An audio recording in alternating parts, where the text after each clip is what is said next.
Good morning. Welcome to the First Unitarian Universalist congregation.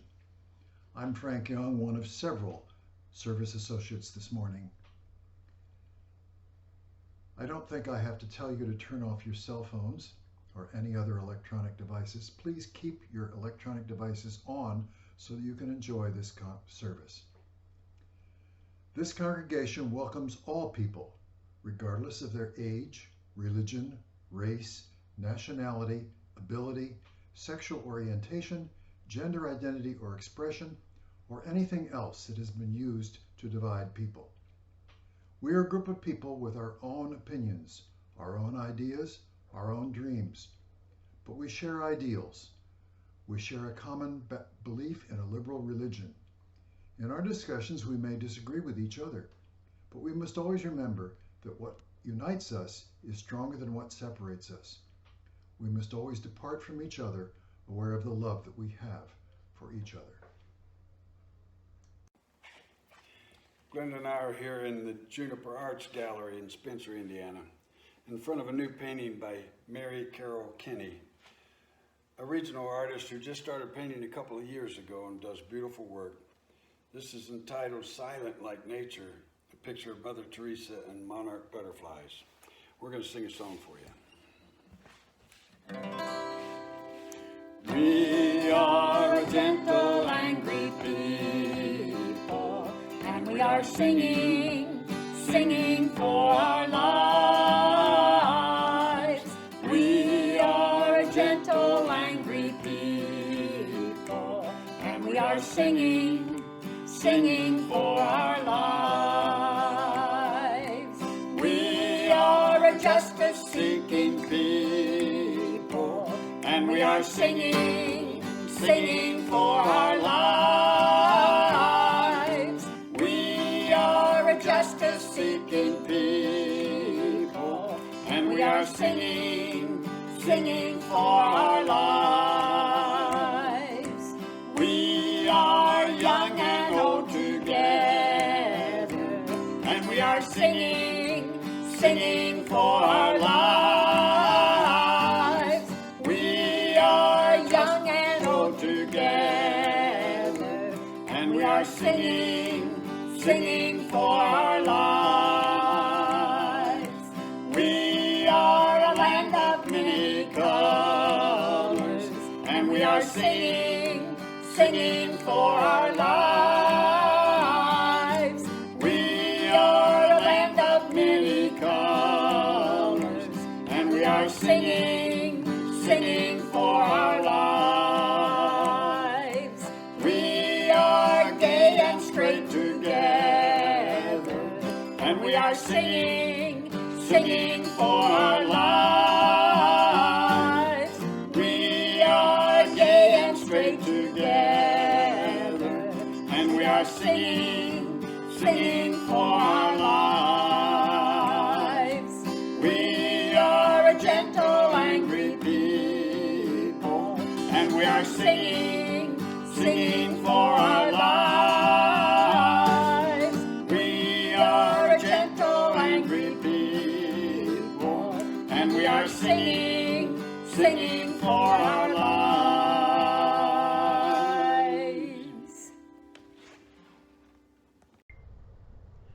This morning, we are going to consider the sixth principle. Unitarian Universalists support the goal of world community with peace, liberty, and justice for all.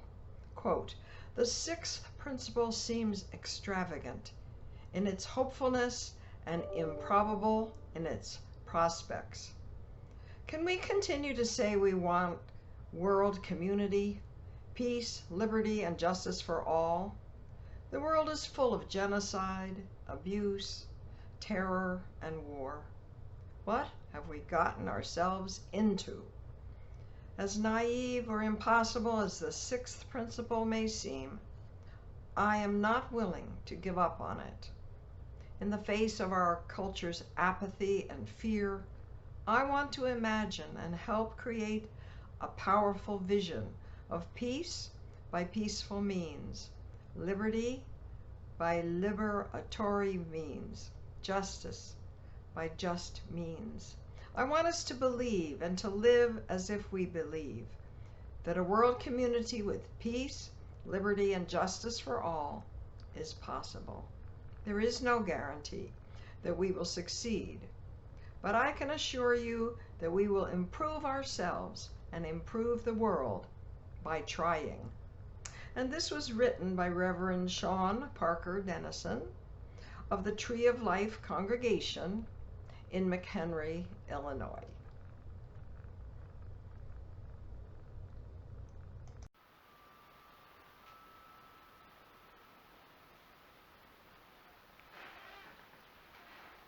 I'll now ask Leo Martland to light the chalice for us today.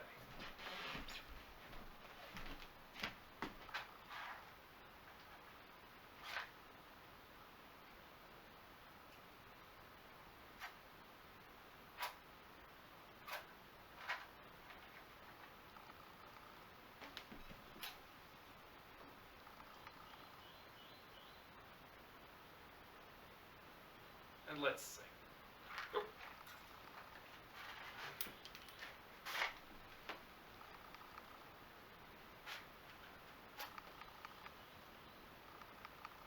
Like I said last week, it's just like the real thing. Let's sing. Rise up, O flame, by thy light glowing, bring to us beauty, vision, and joy.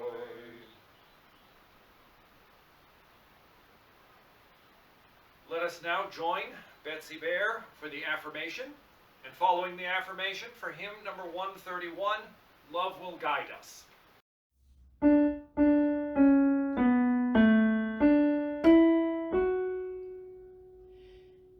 In greening lands begins the song, which deep in human hearts is strong.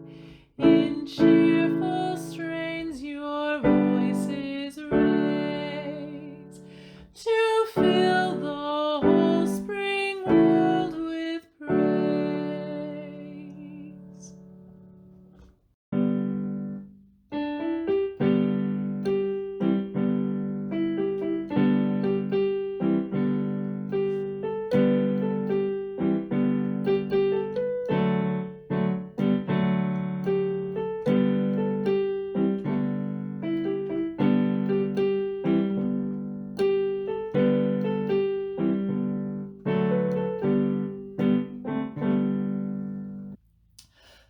Love will guide us, peace has tried us, hope inside us will lead the way. On the road from greed to giving, love will guide us through the night. If you cannot sing like angels, if you cannot speak before thousands, you can give from deep within you. You can change the world with your love. Love will guide us, peace has tried us, hope inside us will lead the way. On the road from greed to giving, love will guide us through the hard night.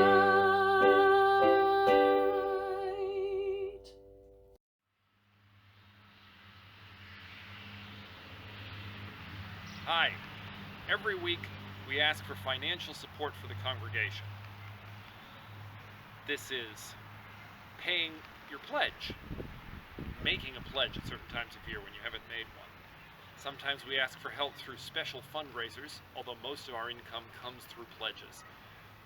We also, of course, on normal weekends, accept any cash offerings or special offerings people might make in the collection basket. Since we're not meeting in person, I understand, and we all understand, that it's a little harder to get that money through to the church. But I have to ask you, if you have the money, if you are still being paid, the congregation needs money, same as always, please send in an installment of your pledge when you can. I just wanted to thank all the people that come over time and work to make the church operate.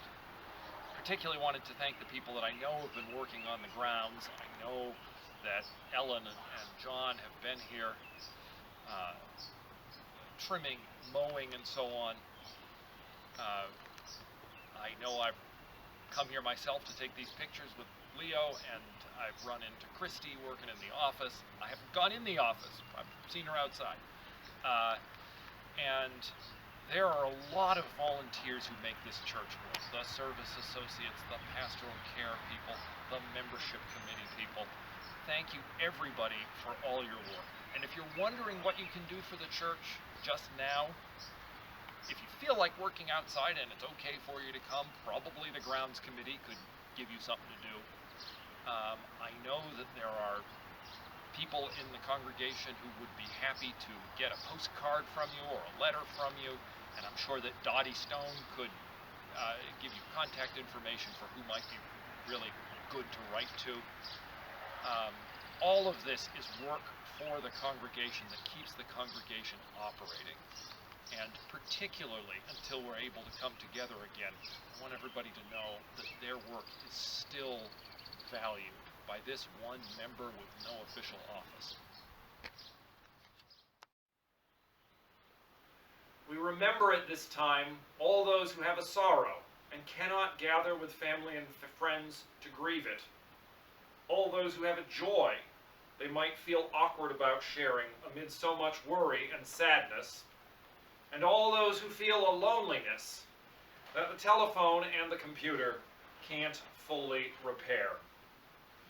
Let us now, in the silence, take a few moments for reflection, followed by the singing of Spirit of Life.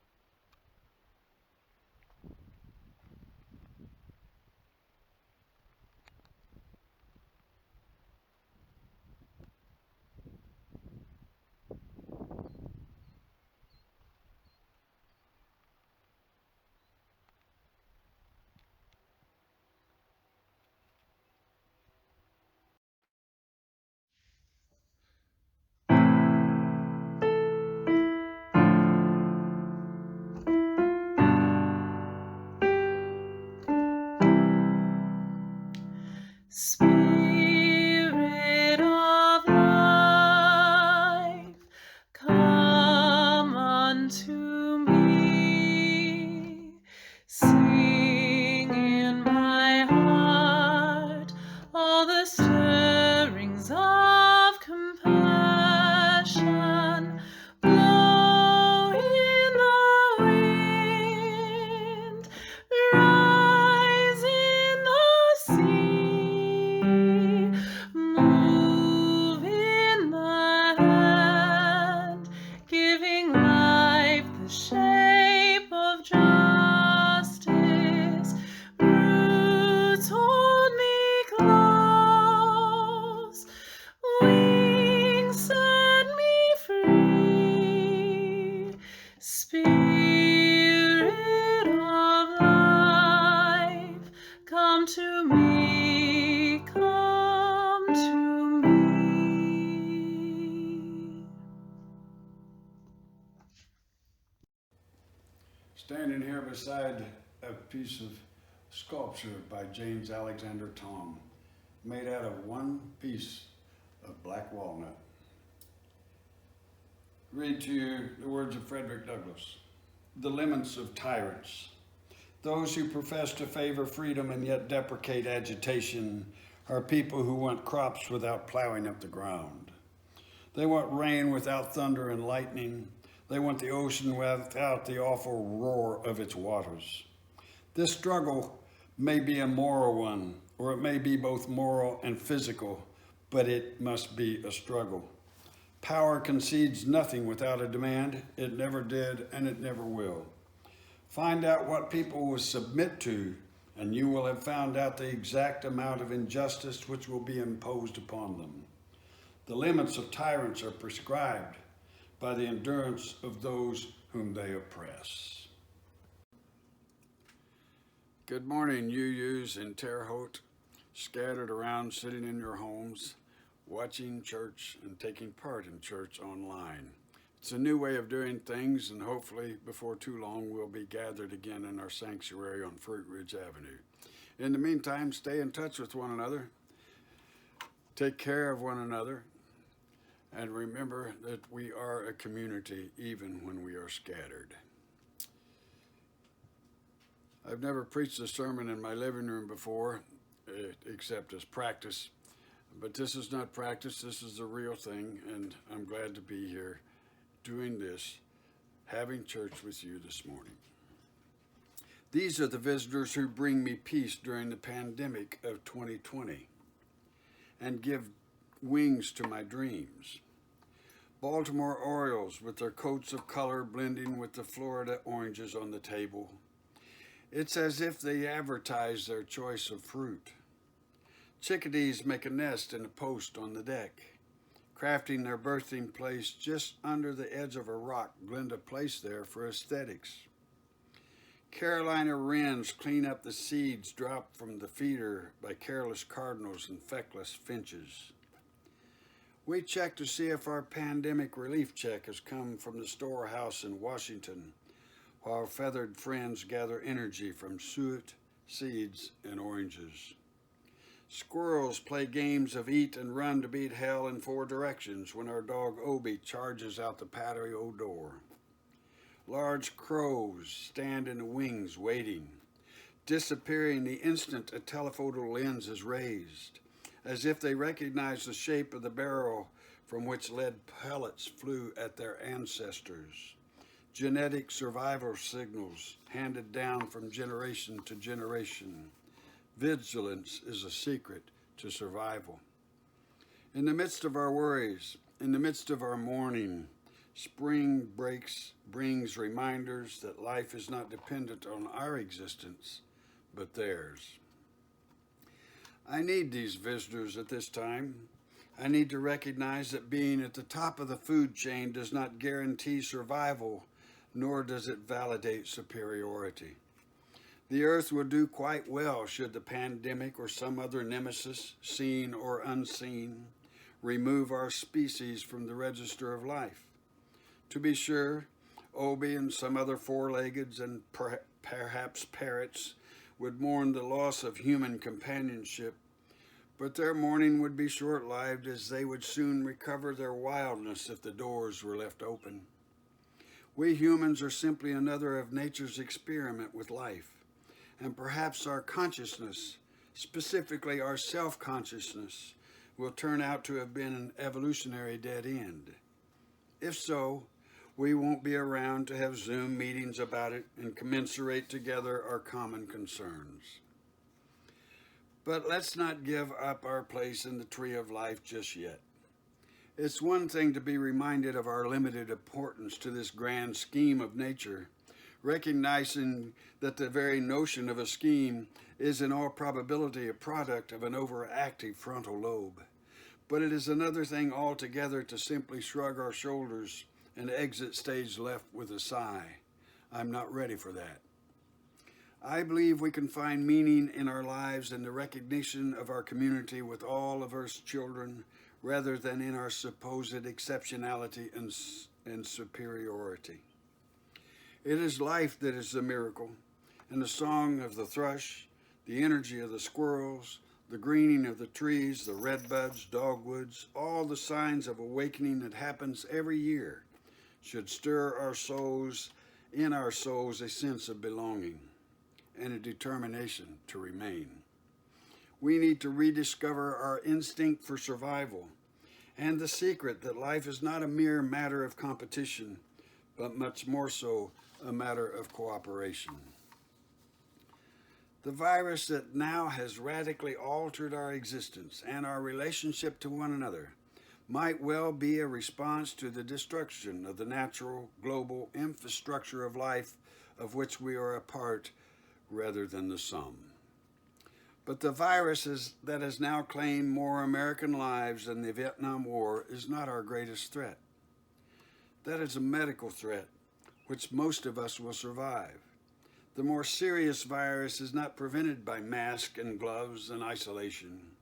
Indeed, the more serious virus comes behind a mask of goodness, even greatness, as in MAGA.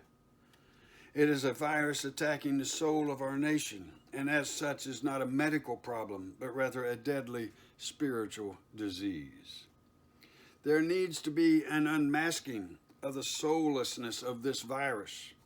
In that effort, I would share with you from Thomas Merton's Conjectures of a Guilty Bystander. This journal of reflection was written in 1965 in the midst of the Vietnam War. I choose not to try to make his words politically correct in terms of gender language, as that would be an anachronism on the hoof.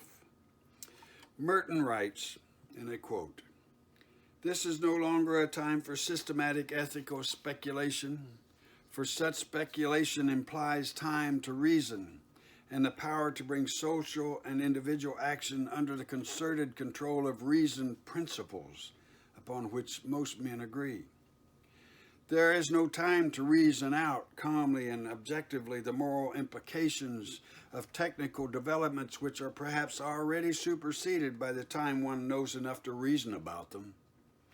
Action is not governed by moral reason, but by political expediency and the demands of technology, translated into the simple, abstract formulas of propaganda.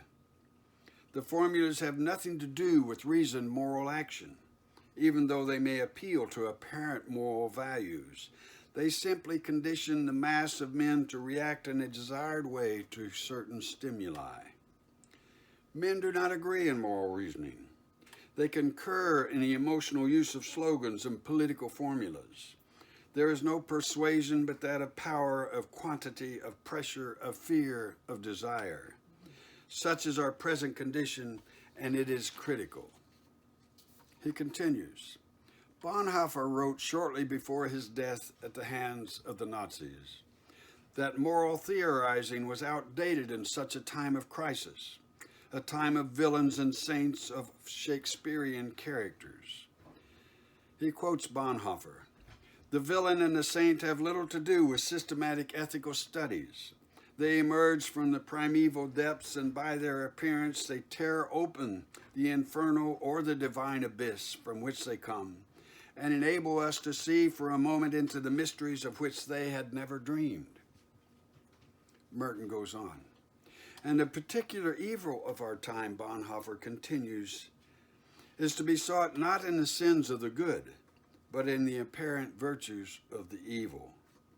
A time of confirmed liars who tell the truth in the interest of what they themselves are, liars. A hive of murderers who love their children and are kind to their pets. A hive of cheats and gangsters who are loyal in pacts to do evil. Ours is a time of evil which is so evil that it can do good without prejudice to its own iniquity. It is no longer threatened by goodness." Such is Bonhoeffer's judgment of a world where evil appears in the form of probity and righteousness.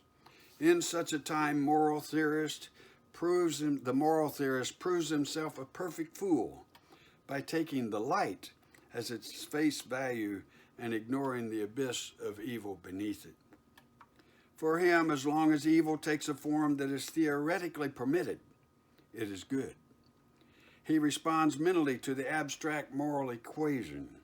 His heart does not detect the ominous existential stink of moral death.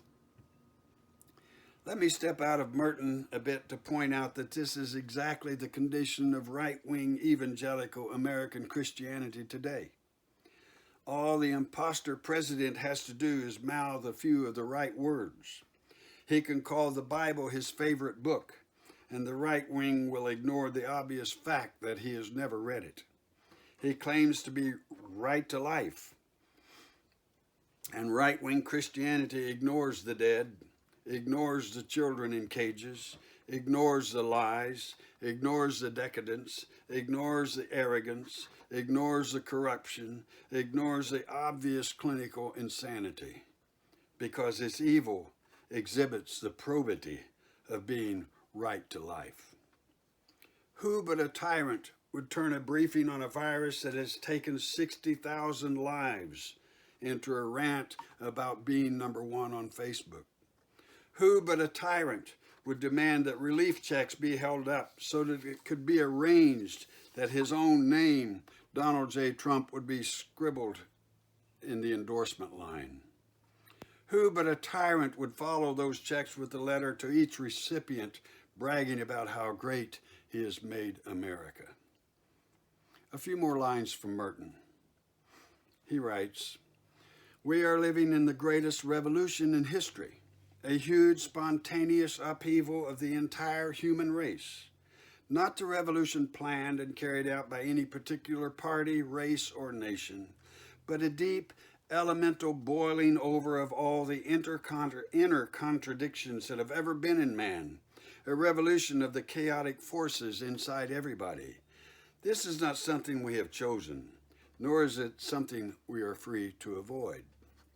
This revolution is a profound spiritual crisis of the whole world, manifested largely in desperation, cynicism, violence, conflict, self-contradiction, ambivalence, fear and hope, doubt and belief, creation and destructiveness, progress and regression, obsessive attachment to images, idols, slogans, programs that only dull the general anguish for a moment until it bursts out everywhere in a still more acute and terrifying form. We do not know if we are building a fabulously wonderful world or destroying all that we have ever had, all that we have achieved. All the inner force of man is boiling and bursting out, the good together with the evil, the good poisoned by evil and fighting it, the evil pretending to be good and revealing itself in the most dreadful crimes, justified and rationalized by the purest and most innocent intentions. Man is ready to become God, and instead he appears at times to be a zombie. And so we fear to recognize our kairos and accept it." End quote. Merton penned these words, and many more, in the 1950s and 60s. No truer words have been spoken since. We so fear to recognize our kairos and accept it. This is our existential situation. Generation after generation has accepted the lies of nationalism, capitalism, individualism, and all the other related isms that have infected the common, the community, the we, underneath, overhead, and all around the me. The collective blindness inculcated by our comfort, our false security, our resistance to education brought us to this day, in which the confirmed need only words for the day because we have lost our collective memory of the past. We fear to recognize our kairos and accept it. Our kairos. Kairos is a Greek word for time that you have probably heard me use before. Unlike chronos, the Greek for linear time, from which we get chronographer and other time-related activities and machines, kairos is a steed of the different hue. Kairos is pregnant time. It is the word that the Bible uses in phrases like, "the time is at hand." It is a time for birthing the new. It is our kairos, our pregnant moment, in which we may birth a new way of being human, a rebirth of our spiritual awareness, our connectedness to life, instead of our addiction to things. We surely have one advantage over those of whom and to whom Merton was writing. Surely there can be no rational discussion necessary to identify the confirmed liars who tell the truth in the interest of what they themselves are, liars. The official truth does not last 24 hours. Even video evidence of yesterday's truth does not trump today's lies. Absurdity has lost all meaning. I titled this sermon, Virus Victims and Speak or Forever Hold Our Peace. If we do not speak now, when shall we open our mouths? Our most vulnerable citizens have been ruthlessly forgotten and left unprotected to die alone. Hundreds of bodies in New York are unclaimed and buried in mass graves until someone can pay for more proper internment.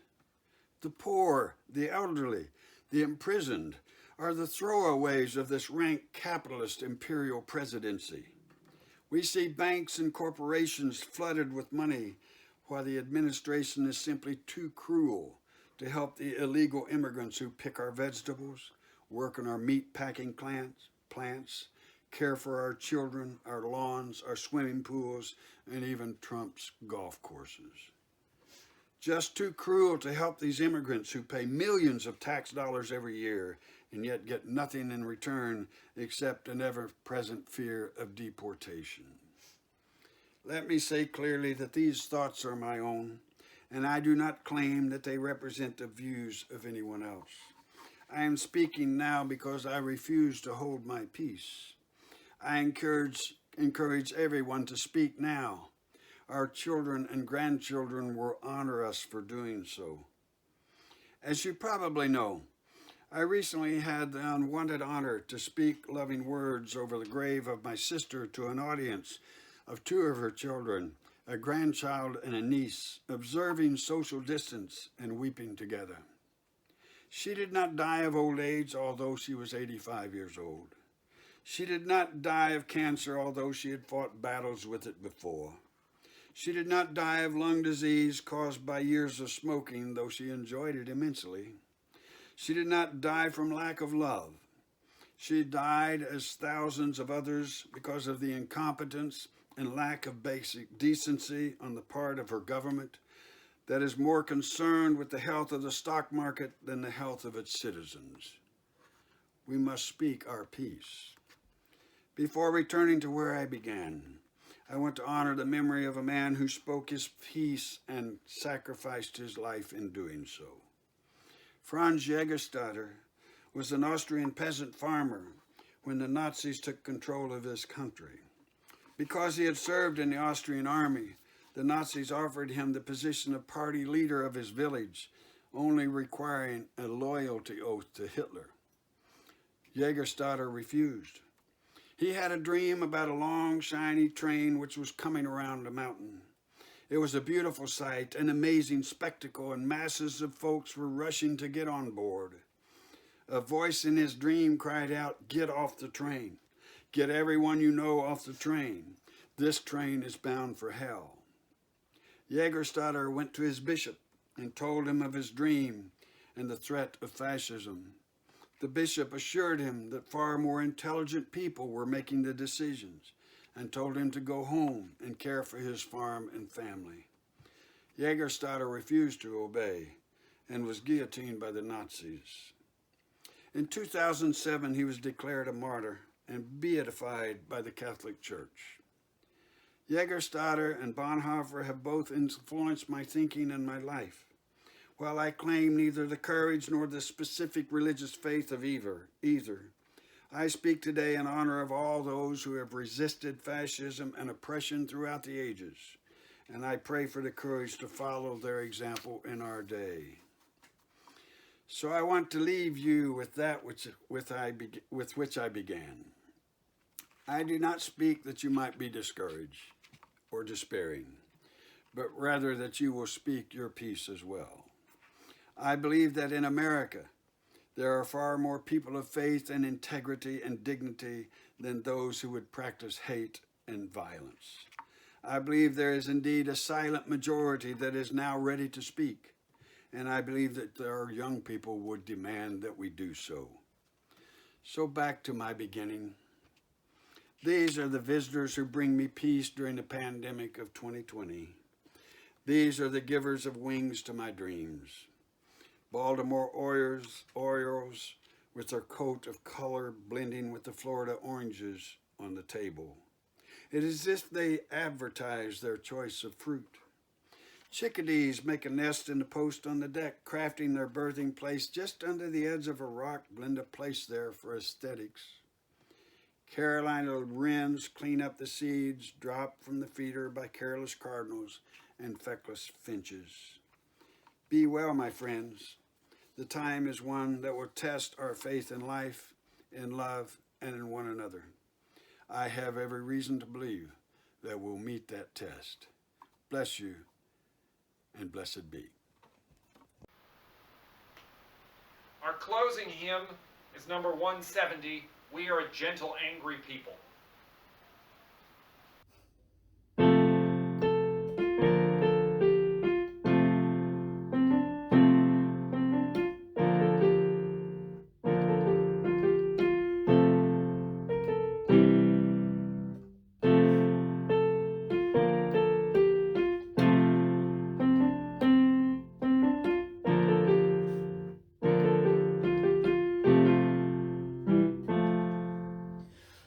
We are a gentle, angry people, and we are singing, singing for our lives. We are a gentle, angry people, and we are singing, singing for our lives. We are a justice-seeking people, and we are singing, singing for our lives. We are a justice-seeking people, and we are singing, singing for our lives. We are young and old together,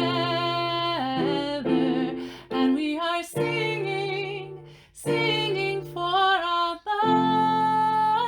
lives. We are young and old together,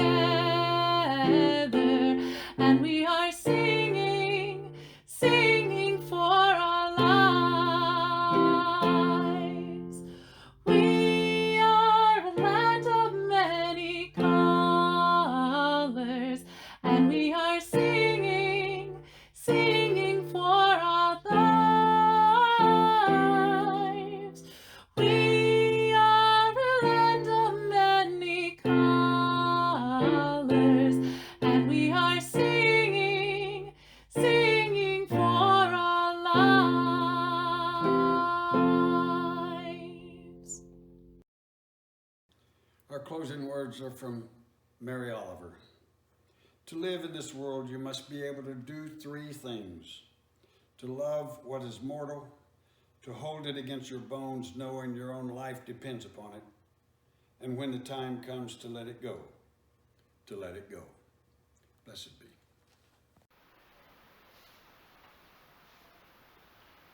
May the blessings of love rest upon you. May peace abide with you. May God's presence illuminate your heart now and forevermore.